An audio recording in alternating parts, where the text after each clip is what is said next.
اور ہم نے اس قرآن میں لوگوں کے سمجھانے کے لیے طرح طرح کی مثالیں بیان فرمائی ہیں، لیکن انسان سب چیزوں سے بڑھ کر جھگڑالو ہے،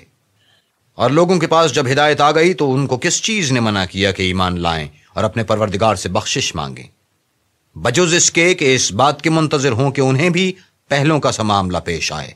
یا ان پر عذاب سامنے موجود ہو۔ اور ہم جو پیغمبروں کو بھیجا کرتے ہیں تو صرف اس لیے کہ لوگوں کو خدا کی نعمتوں کی خوشخبریاں سنائیں اور عذاب سے ڈرائیں، اور جو کافر ہیں وہ باطل کی سند سے جھگڑا کرتے ہیں تاکہ اس سے حق کو پھسلا دیں، اور انہوں نے ہماری آیتوں کو اور جس چیز سے ان کو ڈرایا جاتا ہے ہنسی بنا لیا۔ اور اس سے ظالم کون جس کو اس کے پروردگار کے کلام سے سمجھایا گیا تو اس نے اس سے منہ پھیر لیا، اور جو اعمال وہ آگے کر چکا اس کو بھول گیا۔ ہم نے ان کے دلوں پر پردے ڈال دیے ہیں کہ اسے سمجھ نہ سکیں، اور کانوں میں شکل پیدا کر دیا ہے کہ سن نہ سکیں،